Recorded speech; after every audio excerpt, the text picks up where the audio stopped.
know when you get an invitation to speak and it's speak on whatever you're passionate about, it's ultimately going to be something that you're super nerdy about. So you are getting a talk from someone who both is a ministry professional and has long been a higher education professional, and how those two worlds kind of intersect and are a little bit in tension with each other right now.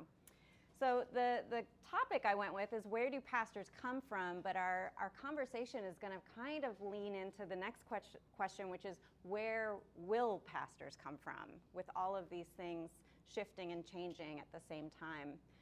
And to start out, I figured I'd tell you where I came from, how I became a pastor.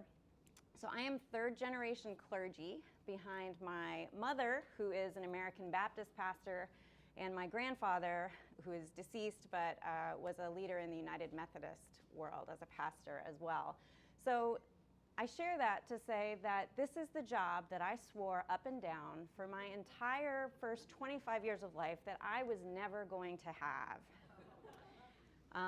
People would always ask me, "Are you going to be a pastor like your mom?"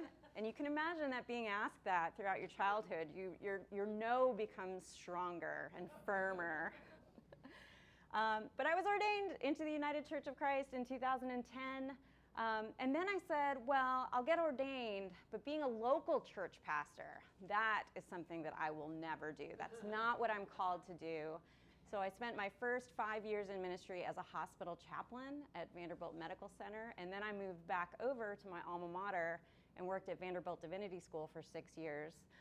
And then I found myself, so I kept my job at Vanderbilt when we moved to Memphis. I kept it for about 1.5 years, and then I had my third child in 3 years. And the time had come for me to live my life in one city and one city only. And so I resigned at the end of my 6th year at Vanderbilt, right as a grant that I was overseeing was coming to a close. And then I was like, well, what am I going to do now? And what should happen? But the pastor of First Congo shows up on my doorstep and says, I want to hire you to be an associate pastor in a church. To which I said, ha, ha, ha, ha, ha. That's something I'll never do.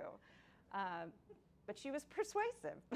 And so eventually I said yes, and I was there for 2.5 years. So in 2020, I was hired on. 2020 was a really weird year to become a pastor in a congregation, particularly the first time being a pastor in a congregation. I had to try to develop those skills and develop relationships in a community entirely through a computer screen for the whole of my first 1.5 years in that role. So that was really kind of interesting. So like many clergy, I have taken kind of a circuitous path to where I am now. And after working, this I throw out too, after working in specialized ministry, after working in theological education, and after working in parish ministry, I'm still here. And I name that as a fact because one of the things we're going to talk about are the statistics of how many are not still here as things have been shifting and changing. Throw this up. I always think pictures are interesting. So this is my mother. This is my grandfather signing books that he wrote for the United Methodist Publishing House. If you are a clergy or a theology nerd of a certain age, you have a copy of this on your shelf somewhere, and this is probably my grandfather's greatest contribution. He was the editor of the very first one-volume commentary on the Bible. So if you go into any clergy member who is probably north of 60 years old, they probably have that sitting on their shelf. This is my grandfather officiating my mother's wedding. This is my mother officiating my wedding to my husband.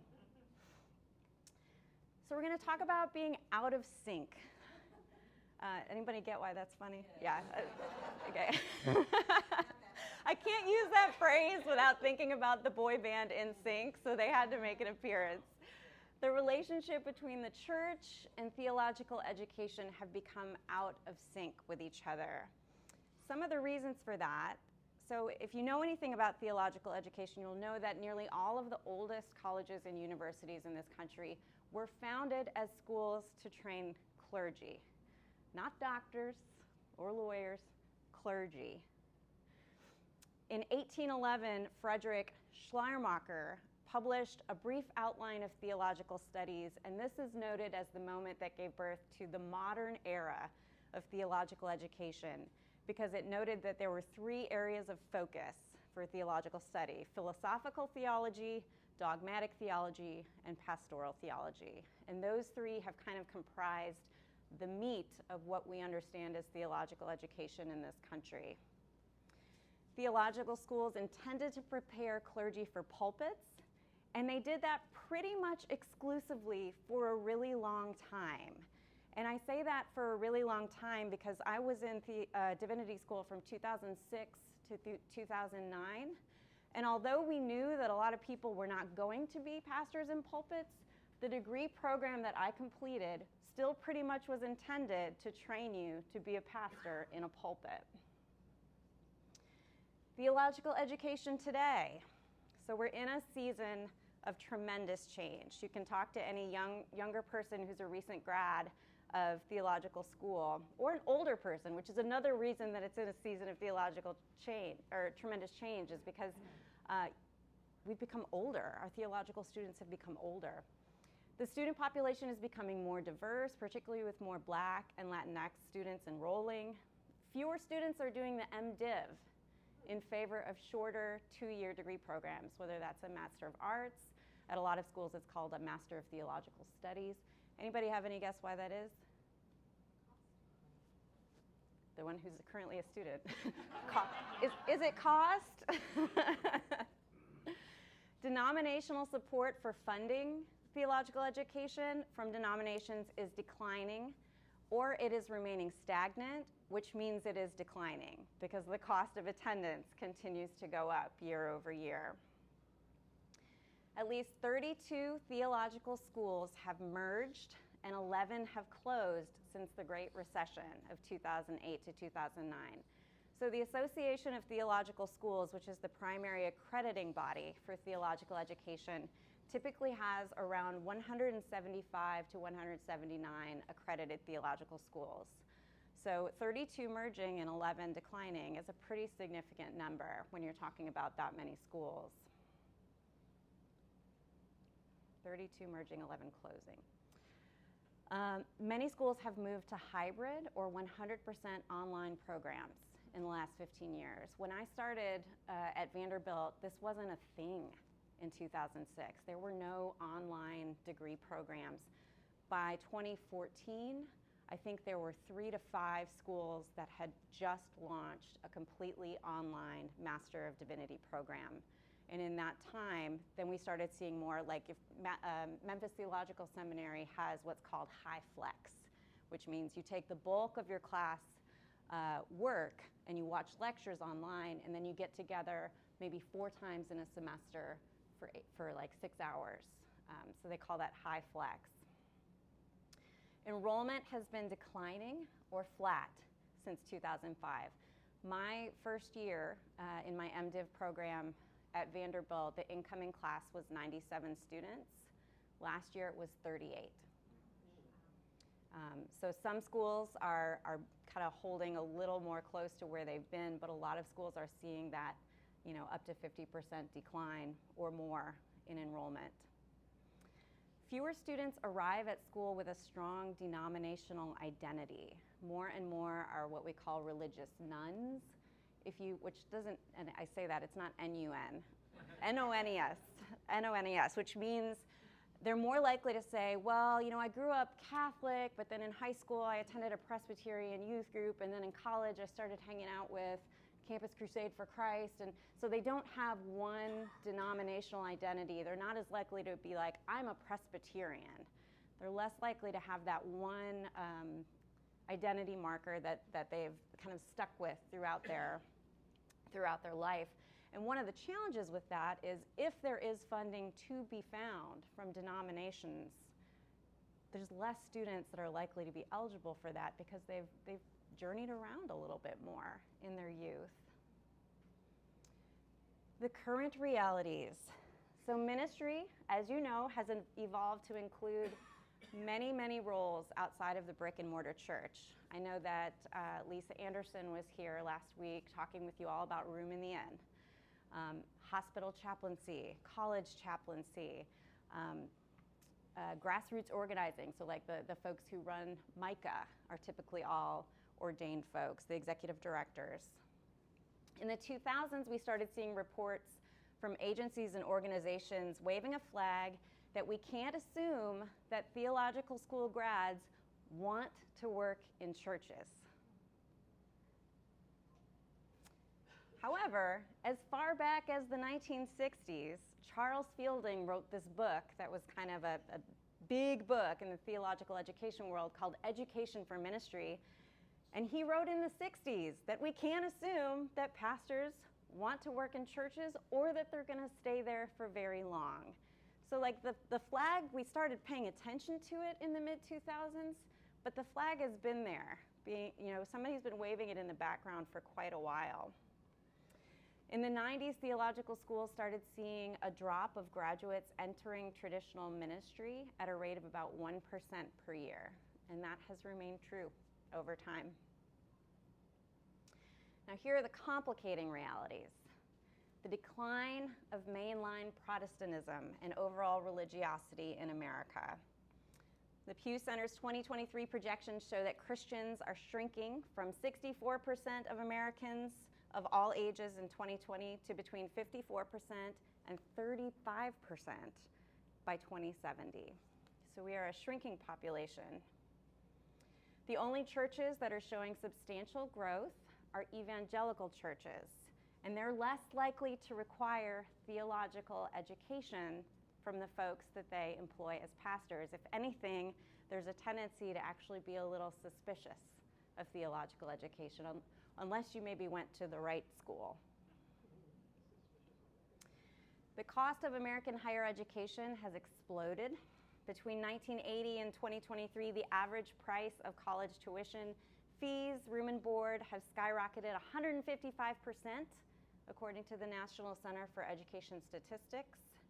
And I might surprise you by this, but pastor salaries have not exploded in the last 15 to 20 years. Some realities about the local church. In the last decade, median worship attendance in the U.S. declined from 129 to 80. 38% decline in the last decade. 7% of U.S. congregations have 400 or more members. You all are in one right now. Yet half of U.S. churchgoers attend such a congregation. The decline of the PCUSA. This one's, buckle your seatbelts, this one's a little rough. Membership has declined 51% in the PCUSA over the last 15 years. It is the sharpest decline of all mainline denominations. The folks that worked with us at First from the Presbyterian Foundation says, sometimes instead of using the word decline, which refers to overall trends, we talk about our denomination being in a free fall. The number of PCUSA congregations has fallen 14% over the past 15 years. The median congregation size in the PCUSA is 63 members. Of congregations reporting good or excellent financial health, 61% of them have a second congregation worshiping in their space. So they are sharing their buildings in order to be in positions of financial health. Up to 100,000 churches are expected to sell or repurpose their building in the next decade. That is a quarter to a third of all U.S. churches. Now, this is a book that just came out in the last couple of months called Gone for Good. It's edited by Mark Eldson. But this is a pretty sobering look at the reality of not just church congregations, but church property in this country, that we are going to see a lot of empty church buildings or repurposed church buildings in the next 10 years. So what kind of market, knowing those are the current realities and they're rough realities to look at, what kind of market are theological school graduates looking at? Well, they're facing a shrinking job market. There's fewer full-time ministry jobs. If I am a case in point for that, the last pastor that First Pres had was a full-time pastor. I am a half-time pastor at First Pres. There is an expectation to be bivocational, which means we assume that this is not your only means of income, that you are doing other things, either to supplement your salary or to get better benefits somewhere else. Church salaries obviously are not keeping up with inflation as congregations are declining. When we see congregational decline, there's a tendency to tighten and tighten and tighten the belt. And so you see programming cut back, but you also see staffing and church salaries cut back as well. And graduates have more educational debt than in previous decades. When I was at Vanderbilt from 2000, let's see, what years was I doing that? From 2014 to 2020, I was overseeing a grant with the Lillian Endowment called ECFFM, Economic Challenges Facing Future Ministers. And so this was a grant that was intended to help educate people who were entering theological school about the realities of how much debt they were likely to accrue and how much money they were likely to make when they came out of seminary or divinity school, and kind of point out that there's a little bit of a disconnect. And so we need to start getting a little more creative about how we fund our degrees, minimizing the debt we can take out as much as we can, because we can't assume that we're going to get these lucrative salaries on the other side that are going to allow us to pay back that debt. Current pastors are thinking about leaving more than ever due to, number one, church and denominational conflict. I think you all know that some of the biggest denominations in this country are having quite a bit of conflict. Some are divorcing each other, splitting apart. Higher levels of burnout, especially post-pandemic. Compensation not being enough to build a life or a family, raise a family, save for college for your kids. And studies show that between 40 and 70% of pastors have thought about leaving ministry in the last year. There were two studies that I looked at. One said 40% and one said 70%, so somewhere in that range. Now I have to have, before we move into conversation, I have to have like a hopeful note. And this is David O'Reilly for the Philadelphia Inquirer speaking to a recent Pew Center report, which had all these devastating statistics in it that make you just want to be like, well, there's no hope. He says, although no great awakening seems imminent, new patterns of religious change could emerge at any time. Armed conflicts, social movements, rising authoritarianism, natural disasters, or worsening economic conditions are just a few of the circumstances that sometimes trigger sudden social and religious upheavals. So what's funny about that is, notice that I'm calling this the hope, but the hope actually lies in the outside world is actually worse than the church world, and so we run back to church.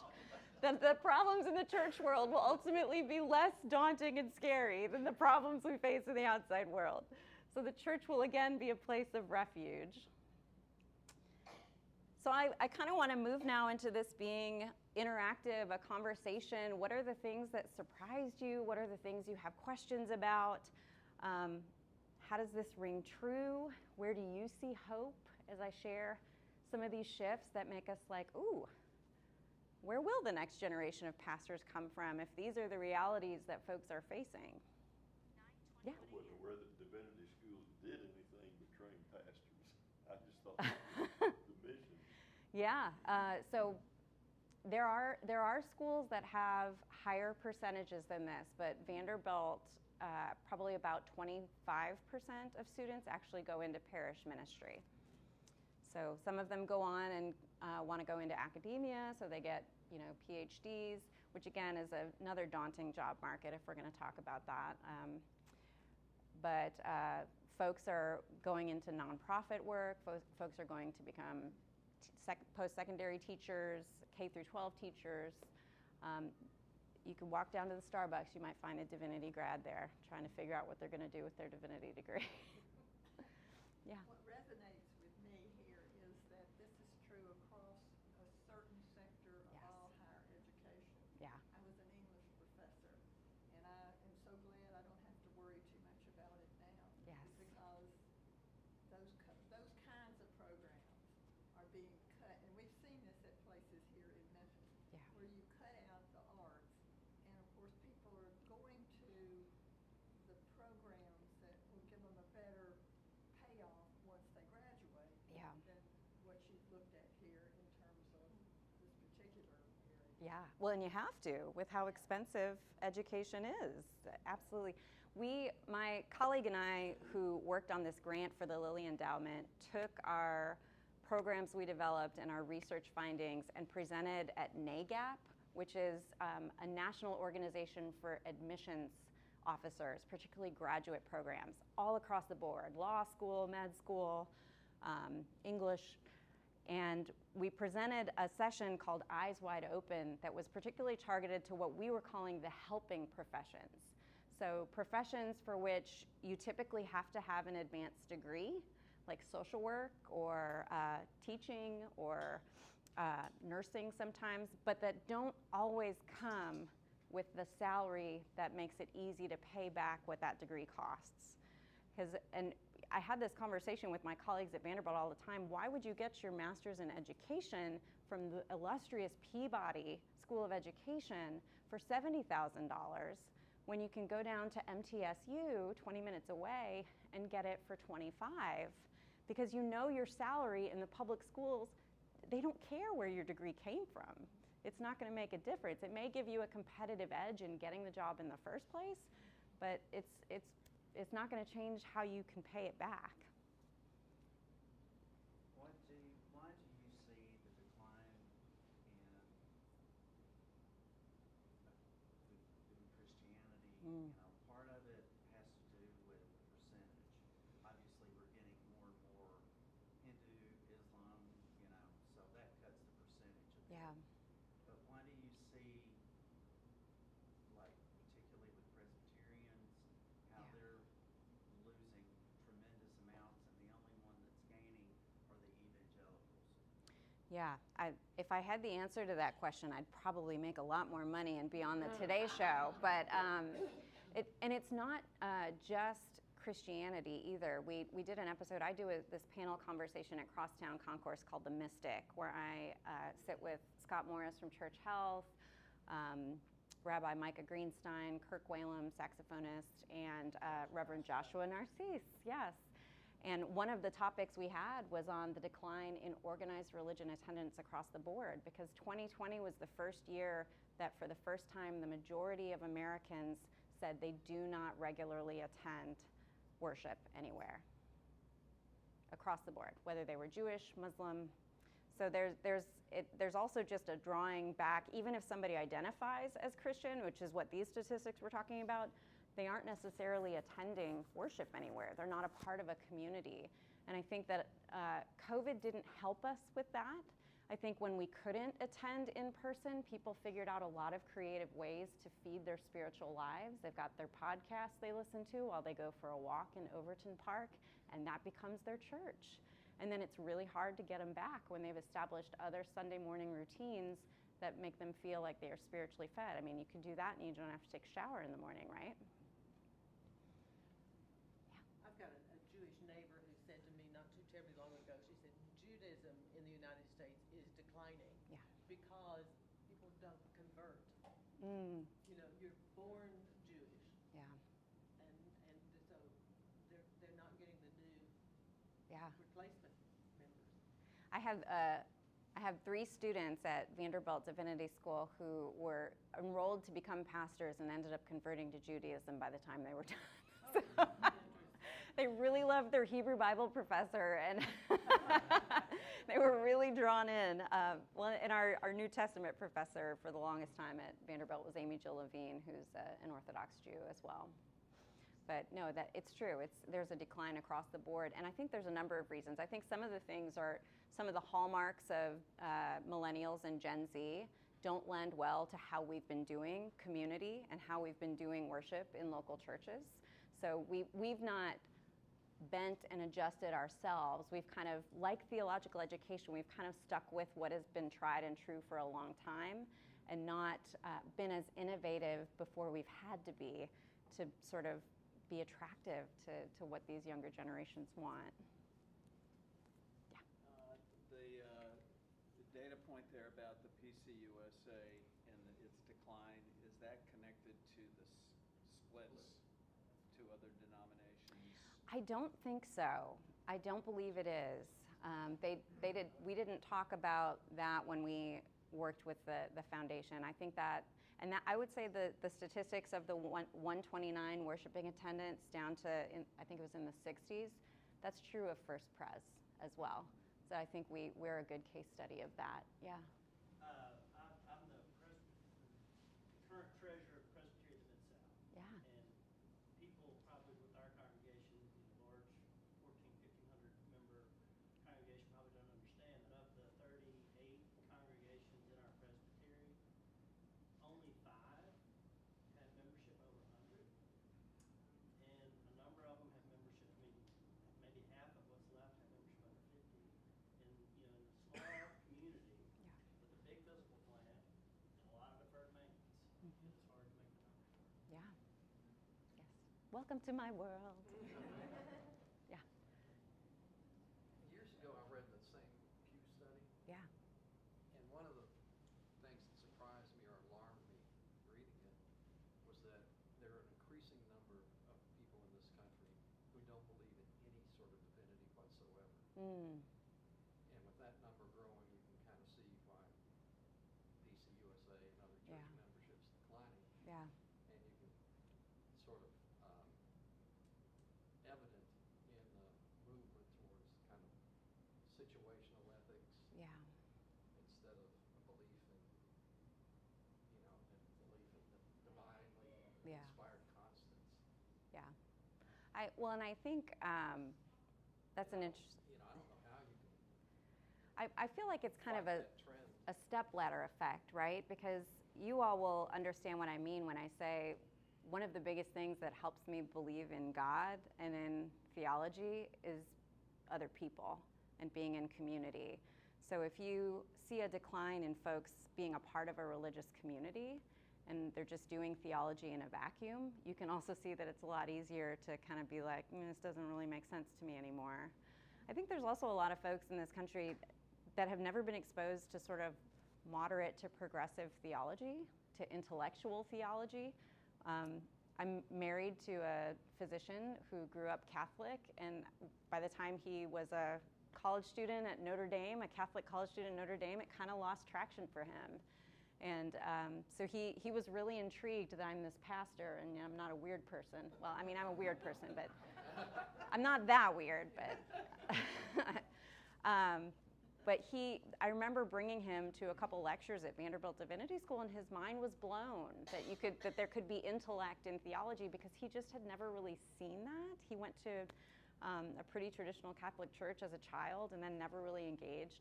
So I also think there's a lot of folks who think that to be religious is to be juvenile, to have a juvenile understanding of how the world works. They don't have exposure to how intellect and theology can really pair well together and can be in tension with each other, but that sometimes the best stuff comes from that tension. I saw your question back there, yeah. We're both Gen Z. Yeah. After 2000. Amazing. Welcome. I was not very religious, and I started going to church like as an adult in my 20s. Got baptized like at 21. So, and I feel like I'm in like a teeny tiny, like tiny little minority in that of like people that started going to church, especially in mainline Protestant churches, like continue to go to church.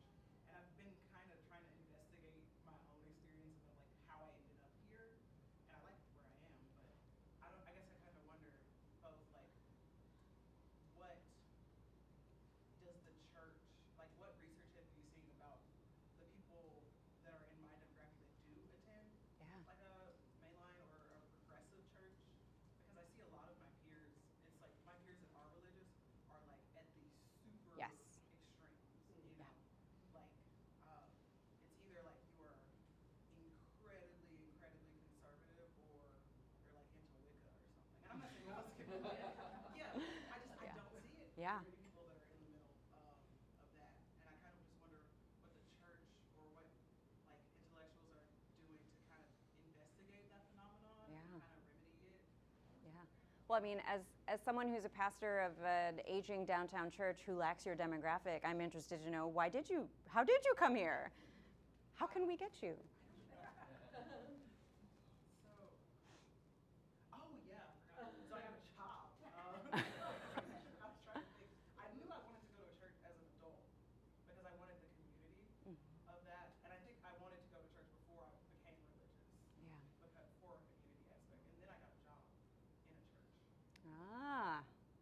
need to employ you to get you. Okay. It was like a summer job, and then the people were nice, and I stayed. Because Yes. I was looking for somewhere to land. Yes. Like after I graduated, and then I think the religiosity honestly came a little after that. Yes. And then I brought him. Yeah. As someone that's kind of literally in the middle, I grew up in a Baptist church, and then stopped going for various reasons, because I didn't feel invited into the space. It felt like a forced thing. I didn't really know where to go from there, and like, and the extremes, none of the extremes appealed to me, like Yeah. the extreme Wicca phase or the extreme conservative. Like it didn't really fit into how I viewed spirituality, religiosity, or anything like Yeah. that. So like, and it was strange to me coming into this environment and finding peace. Yeah. And I think in today's time, a lot of people don't know what peace feels like. Mm. And they wouldn't know where to find it because they don't know that they should look for it in the first place. Also algorithms don't do a good job. Did y'all capture that to put it on your next bulletin? It's like, I didn't know that that's what I was missing until I got out. Well, I stayed on the college campus for 3 years. I didn't go home, like during the pandemic. So like I was just kind of in that environment for a long time. But it wasn't until I went home and for summer and was just by myself for a while Yeah. that I found solace and peace in God. And I didn't, like it hadn't occurred to me that that's what I was missing Yeah. for so long. Yeah. But I feel like a lot of young people, they get caught up or they're so distracted, they're so whelmed with things, encumbered with things all the time. That it's hard for young people to see the value in peace, Yeah. see the value in something that's moderate, seeing the value in something that's so nuanced and not unidentifiable, but like, yeah, it's not cool Yeah. to seek God. It's not Yeah. cool to seek spiritual renewal. Yeah. So like it's something. It's not something a lot of young people are searching towards, or unless you're already in the church, unless you're Yeah. raised in the church. Oh, nice people. Right. Right. Right. Yeah. But what you named though is, I think we are in a moment of rare opportunity, because I think coming off of COVID and social isolation, we're still kind of in the whole like remote learning, people being siloed away from each other. People are hungrier for community than ever. Young people whose social life exists totally on a phone screen are hungry for real community, and that is the one thing that we have. We just have to figure out how to get them, and you're going to have the answer of how to do that, I can tell. I don't know about all that. But I'm also a Gen Z person who grew up in this church, and I think, and then in college, like I started college in 2020, and I was in North Carolina where I didn't know anyone before coming in, and I got really involved in the chaplain's office and in UKirk and all these things because it was where I had known community growing up. But a lot of times, I think what people were drawn to us for was we had a free meal once a week, Yeah. and college students need food. Yeah. And also with the loneliness epidemic that's really impacting, especially a lot of young people, they knew that we had an easy source of community that wasn't, we made it very clear that you didn't have to believe any certain Right. thing to be part of that community. Yeah. Even though it is a religious space and it is like based in the Presbyterian faith, you didn't have to share that belief, and you didn't have to sort of gain your access to this community by sharing that belief. Right.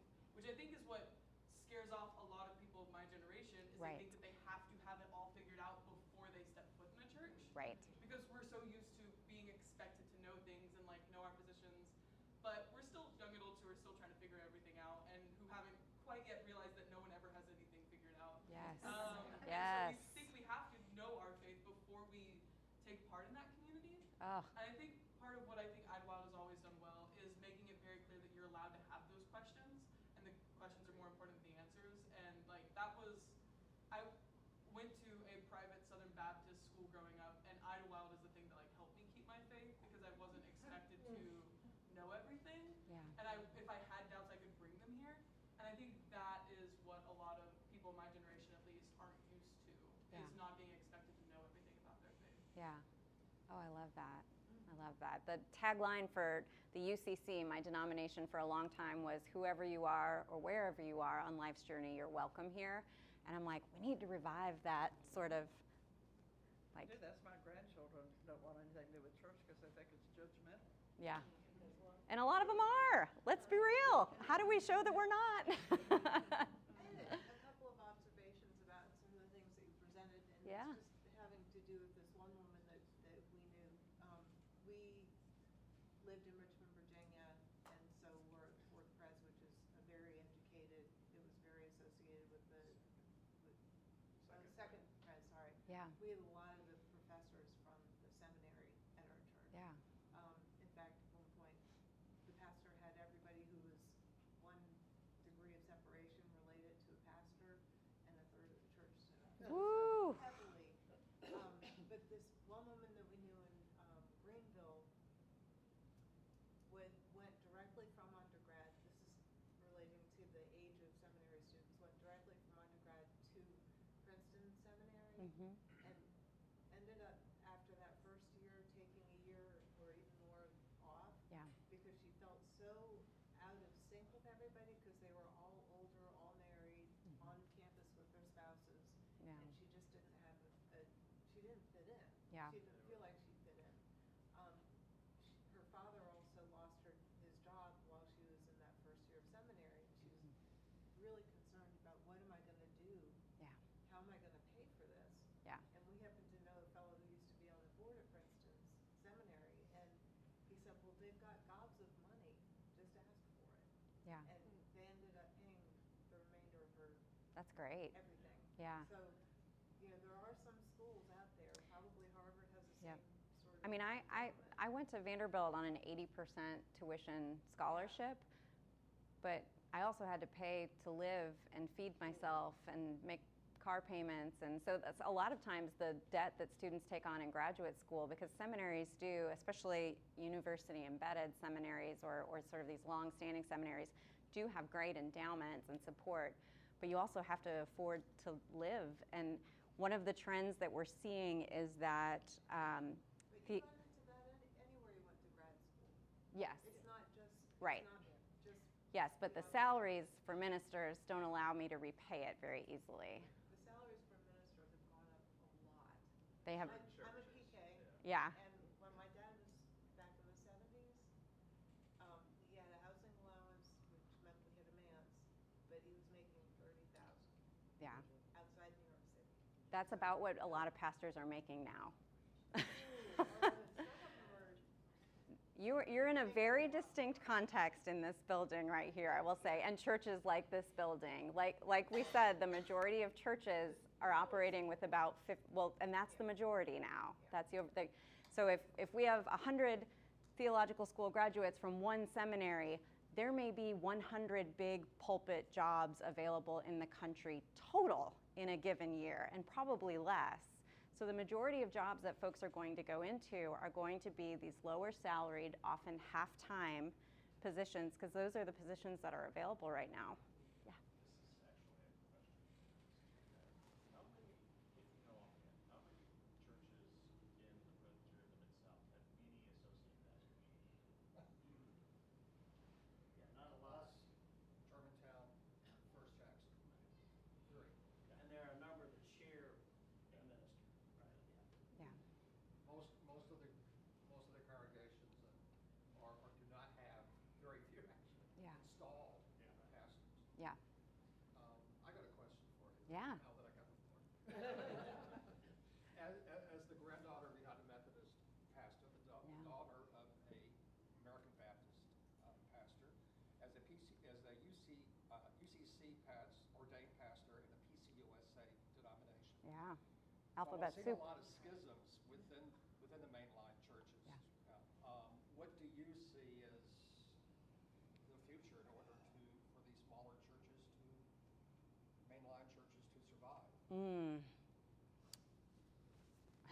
Well, we need to stop splitting apart. I think there needs to be some sort of an understanding that we can agree to disagree on different issues, and that doesn't mean that we can't be in relationship with one another. The UCC has less schisming because we have covenantal polity, which means we're congregational polity. So the congregation has the ultimate authority to decide who they are, what they will believe, what their identity will be, what their worship style will be. And they exist in this covenant relationship with the other churches and with the denomination. So it's sort of this, you can walk into two UCC churches and one of them's gonna feel like a Wiccan church, and one of them's gonna feel like a Southern Baptist church, and one of them's gonna feel like an Episcopalian church, and it's a totally different experience based on the sort of the flavor of that congregation.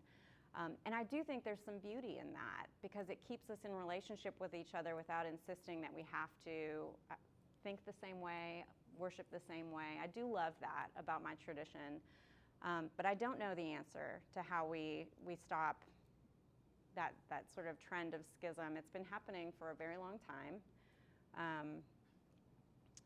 My tradition is one of the only mainline denominations that actually formed from 4 denominations coming together instead of splitting apart.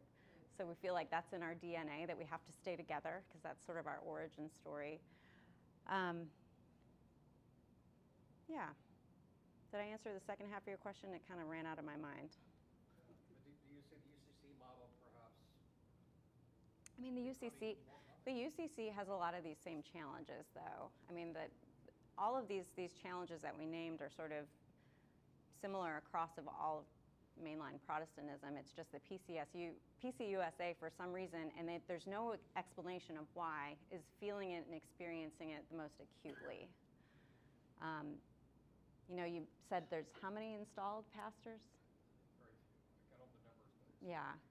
So, and that's less, I think, for a lot of churches, I think that's less a fact of we're not sure we like this person, or we're in a time of transition. I think for a lot of them, I become quite expensive for First if they install me. Like the benefits, there's all these policies which are very good policies because they protect pastors and make sure they're going to be compensated fairly, but I become a lot more expensive for First Pres if they actually install me as their pastor. And so it's cheaper for me to just sign a 12-month contract every year and stay their designated pastor. And that's kind of hard, right? Because I think they want to have the assurance of continuity. They want that feeling that we've got our person, whoever that person is, but it becomes unaffordable for them to do that. So the polity is also in tension with some of these current realities. Do evangelical churches have this problem too, of losing people? It sounds like they're gaining people. So the only churches that are remaining stagnant and growing are churches that have 400 or more members.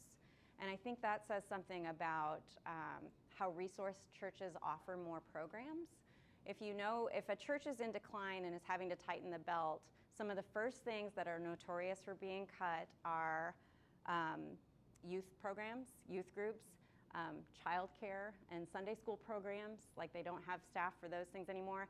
And yet, as we do that, we're also cutting off our future, because if you're a young person with a young family, you're going to want to go to a place like Idlewild that has robust youth and family programming, right? So the trend that we all operate under is, here's how we tighten the belt, we don't have a lot of these people anyway, then cuts off the potential for growth.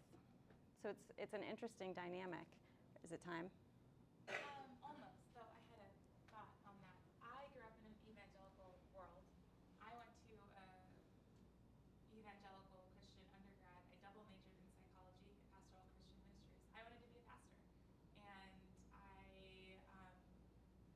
could not find a church that would hire me, because I was in that evangelical space, and they wanted men, or they wanted someone who was married, and I didn't fit that. And so I wandered around working at Starbucks and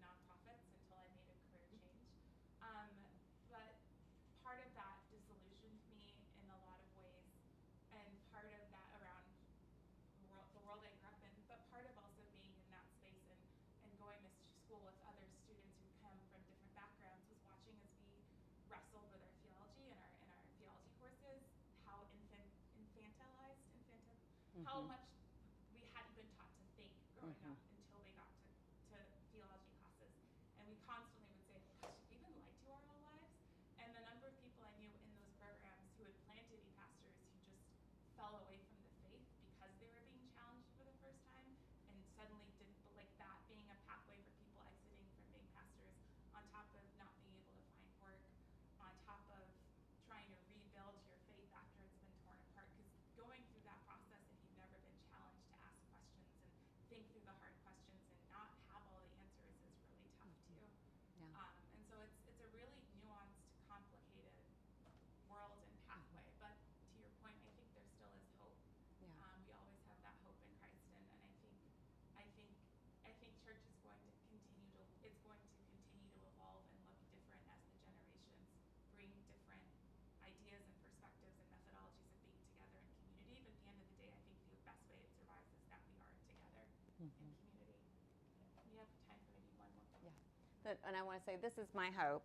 So this is our beautiful sanctuary downtown at First. This is my oldest daughter. She's wearing a birthday hat because last year we celebrated the 195th birthday of First Pres.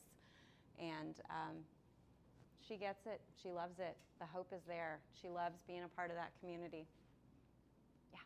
I was just going to say one thing very quickly. The education you get at a theological seminary is very good, and it's transferable. And over the years, I've worked with or hired a number of teachers and coaches who are great teachers. And you think of the training you get, doing a sermon, writing a sermon, and giving a sermon, public speaking. And also, seminary grads tend to be really good fundraisers.